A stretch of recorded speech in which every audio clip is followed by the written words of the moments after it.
Exportan médicos. La galaxia estaba acostumbrada a los intercambios más extravagantes, cristales de memoria que almacenaban eras enteras de conocimiento, aleaciones que podían resistir las llamas de un sol, especies lumínicas que alteraban la percepción del tiempo, incluso seres vivos domesticados capaces de manipular la gravedad a voluntad. Cada especie tenía algo que ofrecer y algo que exigir, y así se mantenía el delicado tejido del comercio interestelar.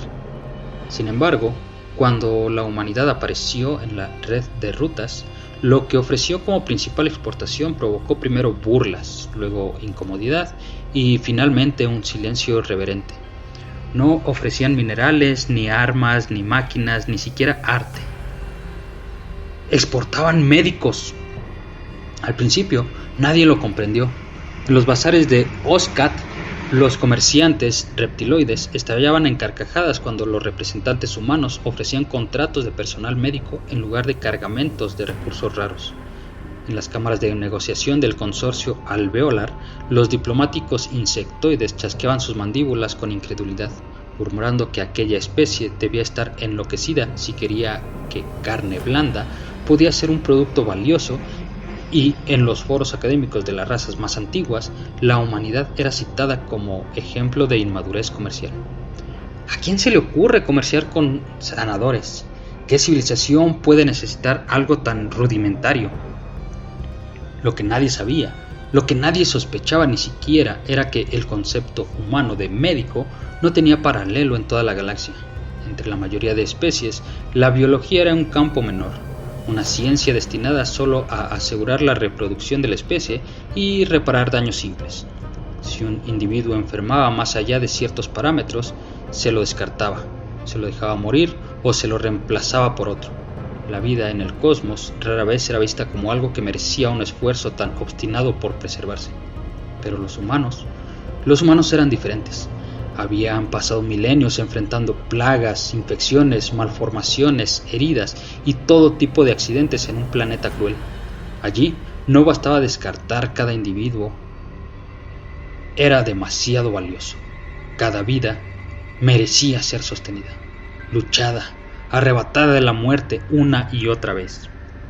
Por eso, cuando un carguero humano atracaba en los muelles de una estación fronteriza, no desembarcaba cajas de minerales ni cilindros de energía, sino grupos uniformados de hombres y mujeres armados con nada más que maletines, instrumentos quirúrgicos, medicamentos y conocimientos que parecían rozar lo imposible. Se movían como soldados, pero su arma era la obstinación de curar. Los contratos se firmaban no para adquirir bienes materiales, sino para asegurar que estos humanos acompañaran expediciones, colonias o incluso ejércitos enteros en campañas lejanas. Donde los demás llevaban escoltas militares, los humanos enviaban médicos. El impacto fue inmediato. En la primera guerra en que participaron, los Drakt, una especie de carnívoros con mandíbulas cerradas, descubrieron que sus bajas ya no morían en cuestión de horas. Los médicos humanos no solo detenían hemorragias que sus propias tecnologías consideraban irremediables, sino que devolvían a los combatientes al frente con una rapidez casi milagrosa. Los Naril, exploradores de mundos pantanosos, contrataron médicos humanos para sus colonias y pronto se corrió el rumor de que ninguna plaga, por letal que fuese, podía acabar con los asentamientos que contaban con ellos. Y en las rutas de comercio, cuando una epidemia se extendía por una estación orbital, era casi un reflejo automático enviar una petición a la Tierra. ¡Exporten médicos! Lo extraño es que cuando más veían trabajar a los humanos, más inquietud surgía entre las razas galácticas. No entendían aquella tenacidad casi obsesiva por sostener la vida. Los cirujanos humanos luchaban hasta la extenuación, se negaban a abandonar a un paciente incluso cuando la muerte era segura, y si alguien les preguntaba por qué lo hacían, respondían con una simpleza brutal: porque podemos, porque debemos, porque cada vida importa. La fama de la humanidad comenzó a crecer no por sus ejércitos, no por su tecnología ni sus recursos, sino por esa capacidad de alterar el destino mismo de quienes, en otras culturas, habrían sido abandonados sin dudar. Y con esa fama llegó el desconcierto. ¿Qué clase de especie era aquella que veía en la vida un bien tan precioso que la convertía en mercancía? ¿Qué implicaciones tendría que, en un universo que acepta la muerte con frialdad, existiera una raza dispuesta a exportar la obstinación de negarla? Al principio fue mera curiosidad. Los informes de los Drakt sobre soldados que regresaban del frente después de heridas mortales circularon en los foros estratégicos. Los Nari le enviaron reportes detallados de cómo colonias enteras sobrevivían a fiebres pantanosas que antes los diezmaban sin remedio. Y en los archivos del consorcio se empezó a acumular una masa inquietante de testimonios sobre la eficacia de los médicos humanos. Lo que en un principio parecía un capricho comercial comenzó a ser visto con ojos distintos. Quizá no eran un desatino, quizá era una evolución. Las comparaciones, sin embargo, fueron inevitables. Los Tzral, una raza de intelectuales anfibios, se enorgullecían de sus sistemas de diagnóstico. Escaneaban un organismo, comparaban resultados con bancos de datos y determinaban si era útil intervenir en él. Si la respuesta era negativa, lo catalogaban como no viable y lo descartaban. Cuando contrataron a médicos humanos para supervisar una estación de investigación, quedaron horrorizados. Los humanos operaban sobre individuos que sus máquinas ya habían condenado. No solo lo hacían, sino que con frecuencia lograban resultados que los algoritmos declaraban imposibles.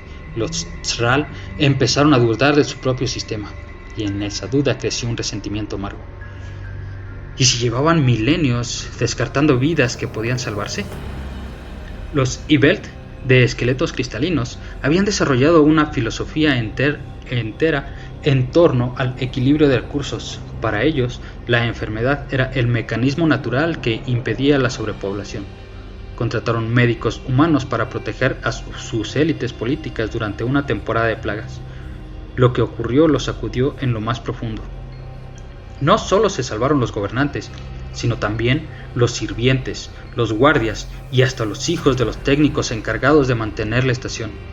Los humanos se negaron a diferenciar entre vidas valiosas y vidas prescindibles. En los registros Ibelt quedó constancia de la frase de una doctora humana que se volvió casi una herejía filosófica. ¿De qué sirve salvar a un rey si dejas morir al campesino que lo alimenta? Los Orkel, un pueblo nómada con cuerpos segmentados, basaban su medicina en simples reemplazos biológicos. Un miembro dañado se amputaba y se reemplazaba con un clon cultivado. Para ellos esa era la máxima expresión de la eficacia. Cuando vieron a los humanos médicos dedicar horas enteras a realizar un brazo desgarrado, no comprendieron nada. ¿Por qué no simplemente cortarlo y crear uno nuevo? La respuesta los dejó sin palabras. Porque es su brazo, porque perderlo es perder parte de sí mismo. Para los Orkel, aquello fue una revelación brutal. La idea de que la integridad personal tenía un valor más allá de la mera funcionalidad. Las tensiones crecieron. Algunas especies acusaban a los humanos de arrogancia moral, de imponer una visión casi fanática sobre el valor de la vida. Otras empezaban a exigir acceso exclusivo a médicos humanos, lo que generaba disputas diplomáticas e incluso intentos de copiar su modelo, pero fracasaban una y otra vez. Ninguna otra raza parecía capaz de entrenar a sus propios sanadores con la misma obstinación, con esa mezcla de compasión y frialdad quirúrgica que permitía a un humano desangrarse de cansancio mientras sostenía la vida de otro. En el consejo interespecies comenzaron a escucharse voces preocupadas. Si permitimos que la visión humana de la vida se expanda, nuestras estructuras sociales se derrumbarán. Los descartados exigirán ser tratados, los débiles reclamarán cuidados y nuestros recursos no bastarán. Frente a esas voces, otras emergían con igual fuerza. ¿Y si son ellos los que tienen razón? ¿Y si somos nosotros quienes hemos vivido milenios en un error cruel? La humanidad, sin proponérselo, había convertido la medicina en un espejo incómodo, y cada especie al mirarse en él descubría no solo sus carencias tecnológicas, sino también sus propias sombras morales. El mito seguía creciendo y con él la desconfianza. ¿Qué clase de especie comercia no conviene sino con la vida misma? El gran suceso ocurrió en Sirrat IV, un mundo agrícola bajo dominio del consorcio Sabor, una especie de organismos colmena que valoraban la eficacia por encima de todo. Durante siglos, sus colonias funcionaron con precisión mecánica. Quienes se enfermaban eran incinerados en fosas de purificación y los recién nacidos reemplazaban con rapidez a los caídos. Para ellos, la enfermedad era un fallo estadístico que debía ser eliminado, nunca tratado. Cuando una plaga desconocida se extendió por Xirrat IV, al principio aplicaron su método habitual: aislar, incinerar, reemplazar. Pero la infección no se detenía. En pocas semanas, no solo los trabajadores agrícolas caían, sino también los técnicos y los nodos de mando de la colmena. El consorcio, desesperado, rompió su propio orgullo y solicitó ayuda externa. Ninguna especie respondió, ni los Tzraral con sus algoritmos, ni los Ibelt con sus teorías de equilibrio, ni los Orkel con sus clones. Todos declararon la situación no viable. Todos, excepto la humanidad. En cuestión de días, un carguero terrestre llegó cargado no de armas, sino de médicos, enfermeros, cirujanos y biólogos. Descendieron sobre las zonas más infectadas con máscaras y equipos improvisados, donde los Sabor veían material desechable. Los humanos vieron pacientes, establecieron hospitales de campaña, improvisaron sueros y antibióticos, realizaron autopsias en las fosas ardientes y en un acto que dejó a los Sabor atónitos, intentaron salvar incluso a los más contaminados, aquellos que la colmena ya había condenado. El esfuerzo fue brutal. Muchos médicos humanos murieron expuestos a la plaga, y sin embargo, otros ocuparon su lugar sin titubeo. Lo más desconcertante para los Sabor no fue la eficiencia, aunque la humanidad logró mantener la epidemia en apenas 3 meses, sino la actitud. Los humanos no pedían a cambio minerales, ni tecnología, ni privilegios comerciales inmediatos. Solo exigían 2 cosas: recursos para mantener a su equipo y que sus pacientes fueran tratados como individuos, no como desechos.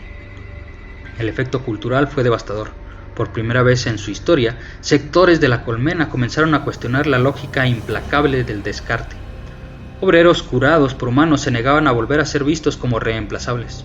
Nodos menores de la colmena empezaron a reclamar el derecho a recibir tratamiento en lugar de ser sacrificados. En las cámaras de control del consorcio, las mandíbulas resonaban con chasquidos de alarma. Los humanos no solo habían salvado un mundo, habían sembrado la semilla de una disidencia. Pero lo más inquietante para las élites galácticas no fue lo que ocurrió dentro de Xirrat IV, sino fuera. Cuando el informe oficial se presentó en el Consejo Interespecies, el delegado Sabor, con evidente incomodidad, admitió que sin la intervención humana, su colonia agrícola habría colapsado. Y en un gesto sin precedentes, propuso que se garantizara a la humanidad un asiento permanente en las mesas de crisis sanitarias de la galaxia. Aquello no era un favor simbólico, significaba poder político real, acceso directo a información estratégica y capacidad de influir en decisiones a nivel galáctico. Algunos delegados protestaron de inmediato, acusando a la humanidad de manipular tragedias para ganar influencia. Pero la réplica fue aún más perturbadora. Una doctora humana, agotada tras meses en Xirrat IV, se presentó ante el consejo con la piel aún marcada por la plaga y declaró con calma: "No buscamos poder, buscamos pacientes. El poder llega solo porque ustedes no llaman cuando nadie más responde". La frase se volvió viral en todos los nodos de comunicación. En estaciones, colonias y flotas militares comenzaron a repetirse variaciones de la misma. Cuando nadie más acude, llama a los humanos. Y cada vez que alguien la pronunciaba, el peso político de la humanidad crecía un poco más sin que ellos lo pidieran. Lo que nadie admitía abiertamente, pero todos pensaban en silencio, era lo siguiente: una especie que controla la vida y la muerte de otros mundos no necesita flotas ni ejércitos para volverse poderosa. Los humanos lo están logrando con algo más extraño, más profundo y quizá más temido que cualquier arma. Estaban ganando la galaxia con médicos. Con el tiempo, ningún conflicto, ninguna expedición, ninguna colonia se consideraba segura sin médicos humanos. Allí donde había riesgo de enfermedad, allí donde la carne se desgarraba o la fiebre devoraba, tarde o temprano llegaban los terrestres con sus maletines, sus bisturíes y esa terquedad de hierro que nadie comprendía del todo. y con cada llegada, con cada vida rescatada del borde de la tumba, la influencia de la humanidad crecía. No había un tratado diplomático que pudiera ignorarlos, no había guerra que pudiera sostenerse sin ellos. Fue entonces cuando el susurro comenzó a recorrer los pasillos del Consejo Interespecies. ¿Y si los humanos no son solo curanderos, sino estrategas encubiertos? ¿Qué ocurre si deciden retirar a sus médicos de nuestras colonias, de nuestras flotas, de nuestras ciudades? ¿Cuánto tardaríamos en derrumbarnos sin ellos? El pensamiento era tan simple como aterrador. Los humanos no necesitaban desplegar ejércitos ni imponer sanciones. Bastaba con no enviar médicos. Bastaba con negarse a salvar. Los ejemplos alimentaban la paranoia. En un enfrentamiento entre dos razas menores, la presencia de un solo contingente de doctores humanos inclinó el resultado. Un ejército entero resistió gracias a su labor, mientras que el otro bando, sin acceso a ellos, se desangró hasta rendirse. No fue una intervención armada, pero tuvo el mismo efecto. Los estrategas militares comenzaron a dibujar en sus informes un término nuevo: poder médico. Y en esos informes siempre había una nota final: si la humanidad monopoliza la medicina, la humanidad monopoliza la supervivencia. Pronto aparecieron voces en contra. En las transmisiones clandestinas de los Ibelt se hablaba de la dictadura de la cura. Los Tzral advertían que los humanos estaban reescribiendo la biología de la galaxia a su antojo, implantando su visión obsesiva de que toda vida debía preservarse. Incluso los Sabor, agradecidos en público por el rescate en Sirrar 4, murmuraban en privado que habían perdido autonomía. Ya no podían decidir qué vidas descartar, porque sus obreros curados reclamaban derechos que antes no existían. Y sin embargo, nadie podía detenerlos. Ninguna otra especie había conseguido replicar esa obstinación, esa mezcla de ciencia y empatía que hacía de los médicos humanos algo único. Podías entregar a soldados, podías fabricar naves, podías clonar órganos, pero no podías crear a alguien que, con las manos temblorosas por el cansancio, se negara a abandonar a un paciente aún sabiendo que quizá no sobreviviría. Eso no se explicaba, porque eso era técnica, era cultura, era historia, era humanidad en su estado más puro. Fue entonces cuando el Consejo, en una sesión a puerta cerrada, se atrevió a formular la pregunta que todos temían: ¿qué haremos cuando los humanos decidan que ya no somos pacientes sino enemigos? El silencio que siguió fue más pesado que cualquier amenaza militar, porque todos lo sabían. Un ejército humano podía ser derrotado, una flota humana podía ser destruida, pero una humanidad que se negara a curar, eso significaría el colapso lento y agónico de media galaxia. En los registros de aquella reunión quedó una frase pronunciada por un anciano delegado Orken, cuya voz metálica resonó como un presagio: los humanos han convertido la vida en su arma más afilada, y cuando la vida misma se vuelve arma, no hay escudo que pueda resistirla. Desde ese día, cada contrato firmado con la Tierra, cada contingente médico que partía hacia una colonia lejana, era acompañado por una sombra de duda. Sí, los humanos exportaban médicos, sí, salvaban mundos, pero con cada mundo salvado, la galaxia comprendía un poco más la verdad inquietante. La humanidad no necesitaba conquistar planetas para gobernarlos, bastaba con curarlos.